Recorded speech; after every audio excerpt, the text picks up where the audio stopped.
Well, I can't believe I'm using this again. This might be the most uncomfortable mistake I've made in a long time. I cannot believe I put on over 500 miles with this stupid pack. Ugh. This week I'm hiking a couple of segments of the Ice Age Trail, which is a national trail that winds its way through about 1,000 miles of Wisconsin.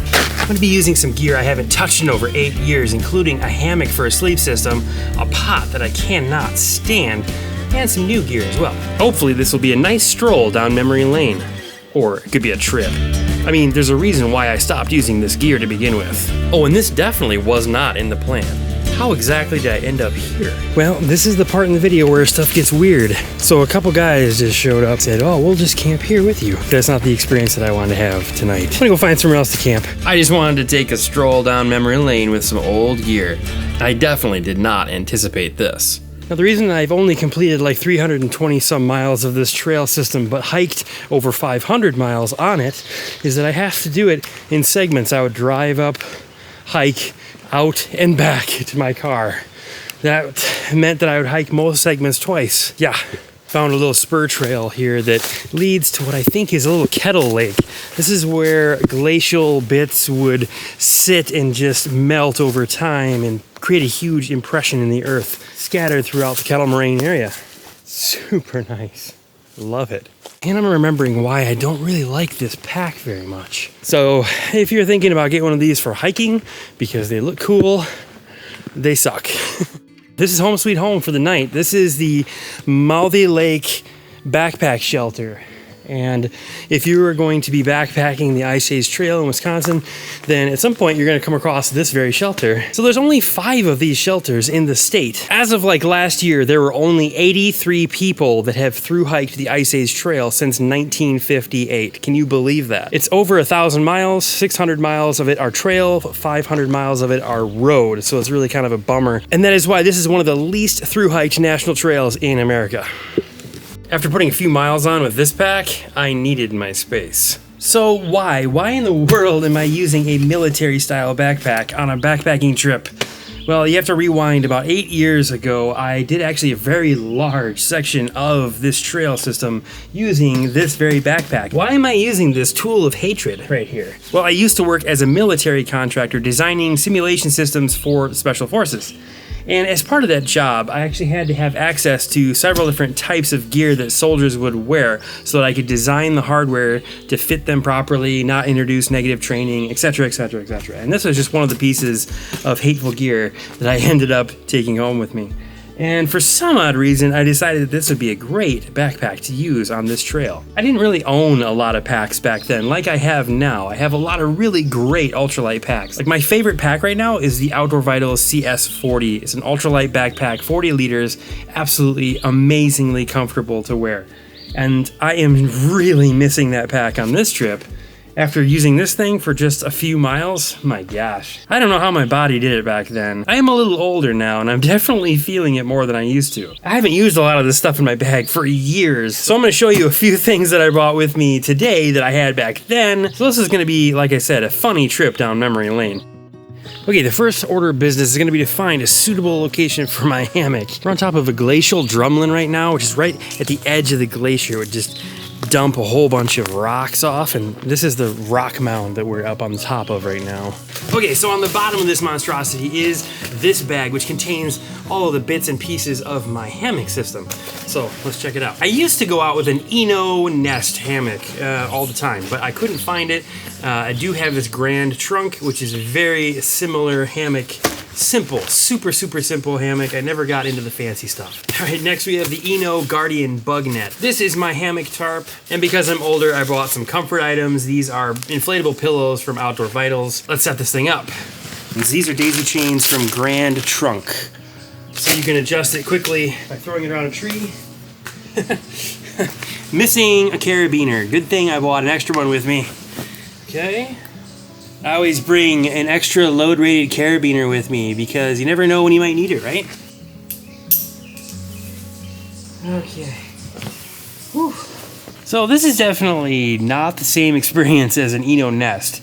That one would wrap up around me more. This one is kind of narrow on the sides, so I don't think I'm going to be nearly as comfortable. This is more like a a napping hammock. Like, I'm gonna take a break in the middle of the summer kind of hammock. This is not like a, I'm gonna go out camping in this thing hammock. I think I'm regretting my choices now.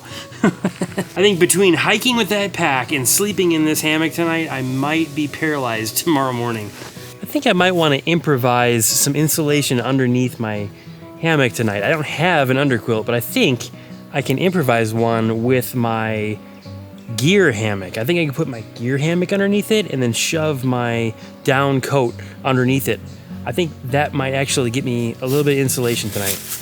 All right, so I slipped my bug net over my hammock, cinched up the ends. Now I have to run a ridge line for this to clip onto. And to cut my line, I'm going to use my Benchmade tagged out. This thing is insanely sharp thanks to today's sponsor to this video, Wicked Edge. If you're sick of your hunting and bushcrafting knives getting dull after just a few uses, then definitely check out the Wicked Edge Ultimate Convex Kit. I sharpened this knife with that kit and it is insanely sharp. Let's check it out now. If you want a blade to be really sharp and durable, then you'll need to make the bevel convex. This is what your knife edge looks like after you sharpen it, a V-grind. And this is what you're trying to achieve with a convex bevel. Look at all that beefy goodness there. That's gonna help keep the edge well supported and sharp. Wicked Edge has created the ultimate convex edge kit, and it takes all the guesswork out of making your edges sharp and durable. It comes with 3 sets of platens, which are basically handles that have rubber inserts in them that you can mount lapping film to. The kit also comes with a jeweler's loop, so you can actually look at the edge of your knife blade, and that's gonna be very important as you work your way through the grits to make sure that you're not cross-contaminating and scratching the edge of your blade bevel. The first step is sharpening the knife on a Wicked Edge system. Any of their systems will work, actually. You need to make sure that all the inconsistencies from manufacturing are straightened out before making the edge convex. So if you've classically been sort of unhappy with how long your knife edges last when you're doing bushcrafting or hunting tasks, then this is something you should definitely look into, because a convex edge is going to give you more meat in that blade profile and it will better support the edge and keep it sharp for longer. This doesn't take any time at all to make a very, very high polished, super accurate edge on your blade. The blade now has a convex bevel which will hold up much longer with heavy cutting tasks, and you'll be able to touch it up faster on your Wicked Edge system. Be sure to check out the link in the description. Use this discount code for a discount at checkout. Thank you, Wicked Edge, for sponsoring this video and making this possible. All right, back to this ridgeline. The Drucker's hitch is my favorite hitch for doing ridge lines because you can get this mechanical advantage and you can adjust it later on. Just basically tie the hitch and put a couple of half hitches in it and it'll stay put. Then I just hook the bug net right over the top of that ridge line like this. And this is where I realized that I just rigged this completely backwards. So I'm gonna have to take this off and flip it around so the doorway faces this way, not down the steep hill. See, I mean, I'm one of those outdoor influencers and I don't do things right all the time. Nobody's perfect. Hammock camping can be fast, or it can be really slow. Okay, now I want to get my tarp set up because I don't know what it's going to do tonight weather-wise. There's a chance for some rain tonight, so I want to be prepared. I want to talk about knots really quick. I'm going to rig up this camera so we can see what I'm doing up close. Okay, this is your running end and this is your working end. You want to take the working end and you just make a loop in it. You want to go clockwise because it's time to tie a bowline, right? So you make a clockwise loop, and then you take your running end, you come up through the hole, like this is a rabbit coming out of a hole, and then you go around the tree, which is the working end, and back down through the hole. Now this is going to create a bowline knot, and that thing is not going to come undone unless you want it to. But when you want it to come undone, it does come apart very easily.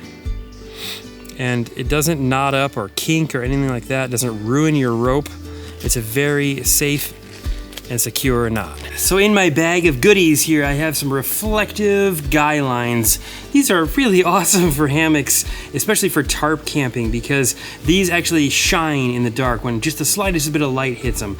This allows you to set up a safe camp and not trip over these things in the middle of the night. I've seen so many people take a face plant when you don't use these, so if you're doing a lot of tent camping or tarp camping, then get reflective guy lines. It's a great investment. And there you have it, ladies and gentlemen. Ready for some rain, ready for some bugs. Gonna be super comfortable.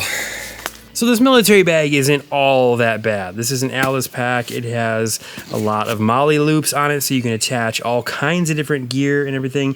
This little pouch that I have on my shoulder here, the shoulder strap, I would actually put my little DEET bottle in there so I could easily get my DEET and spray myself down with it if I'm going through a really nasty area in the woods with a lot of mosquitoes. The organization is really nice. The pockets on this thing, I've always found them to be very good. The water bottle pouches really fit a Nalgene perfectly. So I can put 2 Nalgenes, or I can put my lens in one and a Nalgene in the other.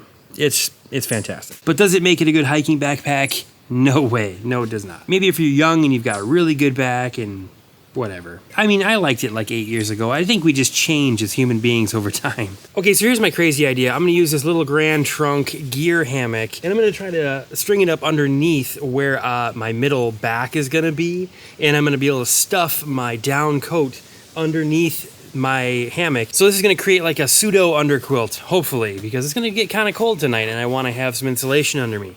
I love it. I love it. It's gonna work. So I think I'm gonna pull back this bug net so I can have a nice open air rest in my hammock for a little bit. Then I think we're gonna make some coffee. We're gonna do some bushcraft projects maybe, and have some dinner, and then hit the hay. All right, I got my tarp set up in porch mode with my hiking pole right there. So now I got a little bit more room. Life is good. Yeah, and then this happened.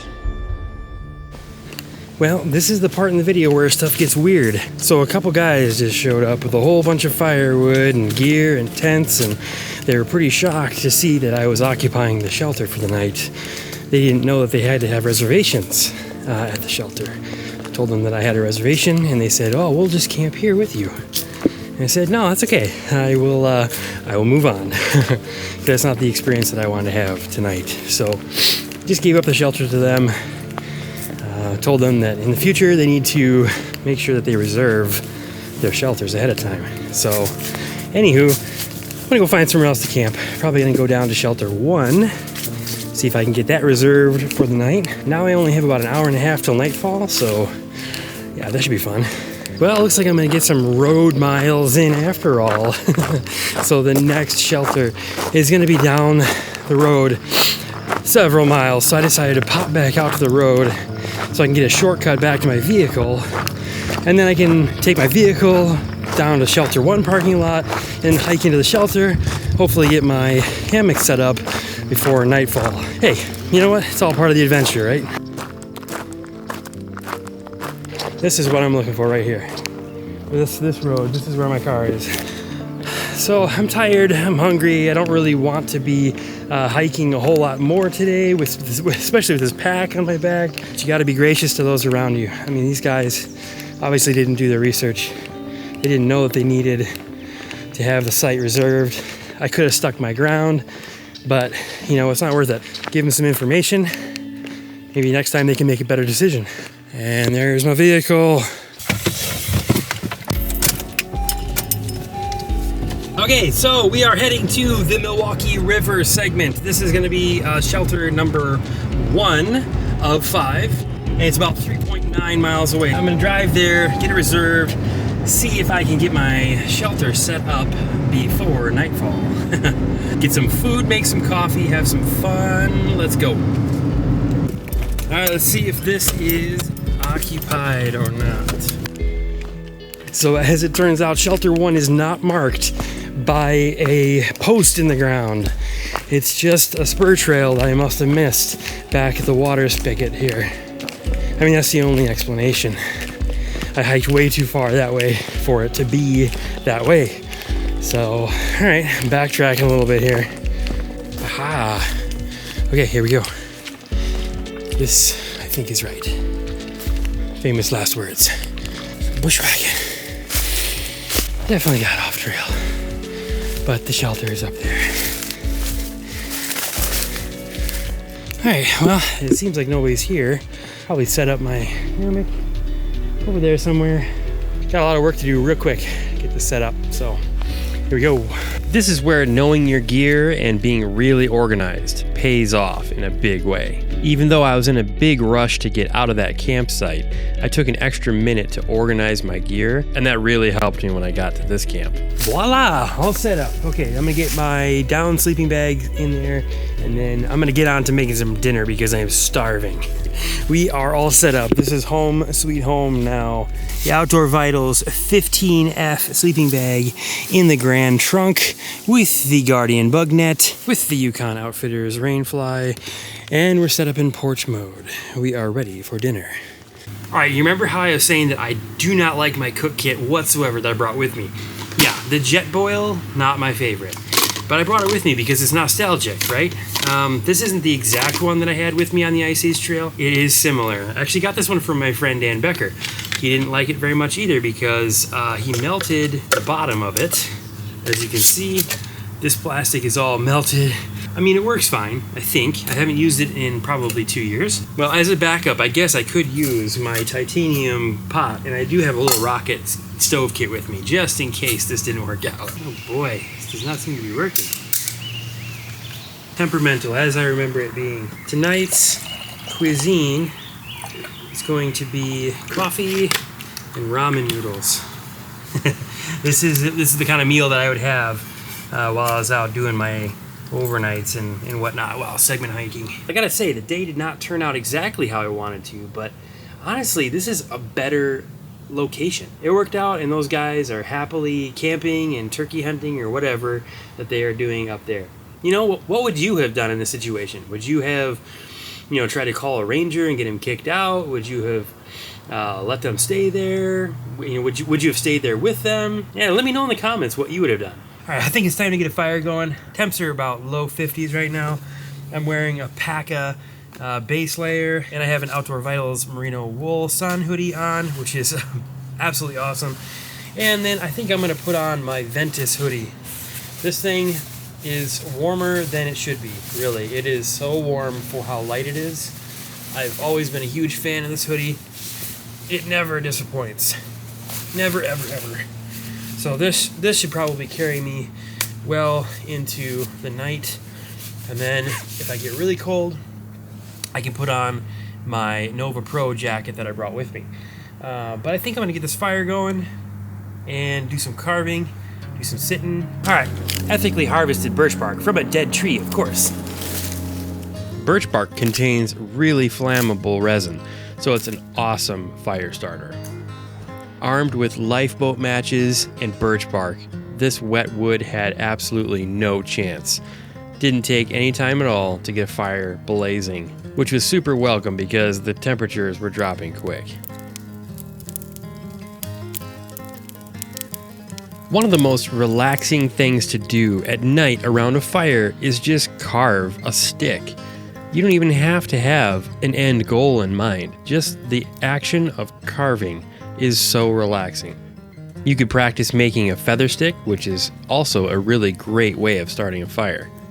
By exposing dozens of fine wood curls on a stick, you actually increase the surface area of the stick dramatically, so that the wood can dry out really fast and fire has more surface area to catch on. But probably best of all, it's nice to just put your phone down for a while and just rest and think. And now for dessert, a little bit of chocolate. Dark chocolate, of course. That's the best. All right, so I had my chocolate. Fire is dying down. I think I'm gonna hit the hammock and see if I can get some rest. Hopefully I can sleep pretty good tonight in that hammock and hike my way out of here tomorrow. You should have seen me try to get in this thing. A little bit of a wrestling match getting in here, but it's extremely comfortable. My back feels so good right now. All right, well, I'm gonna try to get some sleep. We'll see you in the morning.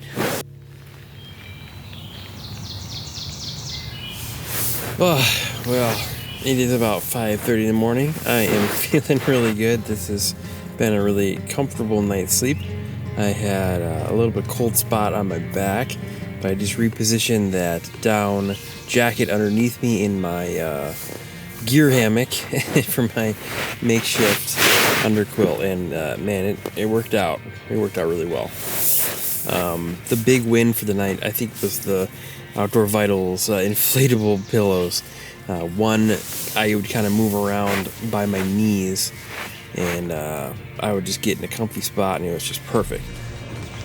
So I made a bit of a tactical error. I did not leave myself enough water to make breakfast, and most importantly, coffee. So I'm going to go down to the Milwaukee River segment of the Ice Age Trail, do some of that, and probably filter some water, make some breakfast and coffee down there. It is a dry camp up here. I'm getting out of Dodge. Just a little bit more to go, and then heading down to the river after that. So, man, it is just gorgeous out here this morning. So nice. And this is what it's all about. That sunrise. Amazing. So the river here makes like a hairpin turn around and doubles back. So I think I want to go have breakfast right down there. That looks pretty awesome.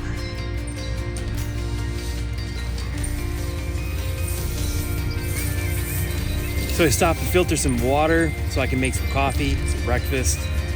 This is the Milwaukee River. It's absolutely beautiful this time in the morning, but you can definitely see why it's important to filter water, because there's some dead crayfish in here, amongst other things. A little bit of coffee.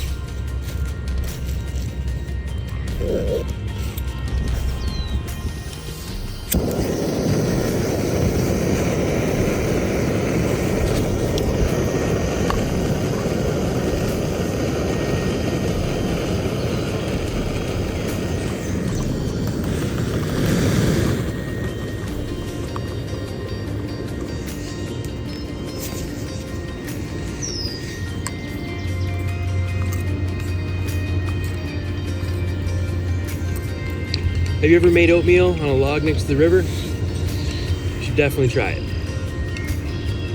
Well, you know, my batteries died in my camera. I don't care. Got my iPhone, right? Doesn't look that bad, does it? This wasn't what I planned, but you know what? We're here on this river. And we wouldn't have been here if those guys hadn't have showed up. So I'm kind of thanking them right now. Let me know in the comments what you would have done. Man, what I wouldn't give for a kayak right now. This was a great reminder to me that it's not always about the new and fancy gear. What's most important is just getting out there and enjoying nature. Well, I hope you found that useful, or at least entertaining. We'll see you later. Oh, and don't forget to check for ticks. I had to evict this little guy when I got home.